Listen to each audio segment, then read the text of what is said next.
Deglazing a diamond tool is really just a matter of abrading the surface of the diamond so that the individual crystals will resharpen.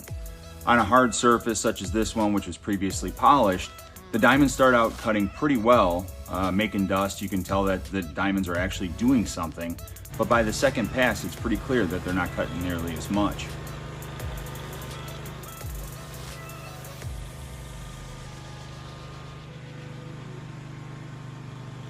For the third pass, what's put down is a fine mesh sand.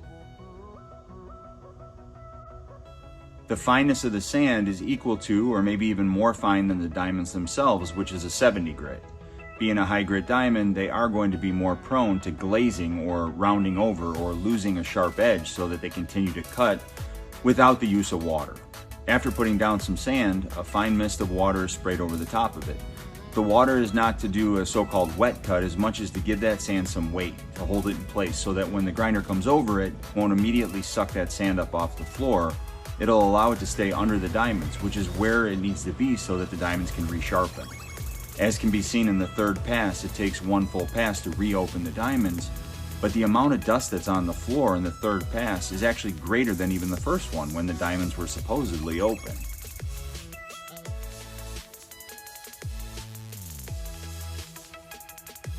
It's a pretty simple process to do anytime the diamonds stop cutting.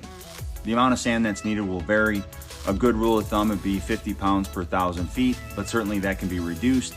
Probably not increased because the more sand that's put on the floor, of course, that's going to create more waste that has to be picked up. As far as the amount of water, it's best to use a pump-up sprayer and apply a mist because if too much water is put down, running a dry vacuum that's picking up wet waste or too wet waste, the filters that are made to only handle dry waste can certainly become damaged if the waste that hits them is wet. The idea is to just give the sand enough weight to stay in place while it's being cut to sharpen the diamonds. By the time that waste gets to the vacuum, it should be dry. So a little bit of experimenting and it's easy enough to figure out a way to keep those diamonds sharp and cutting. Thanks for watching. Any questions, please don't hesitate to drop them below. If you liked what you watched, please drop us a like. Thanks very much. Have a good day.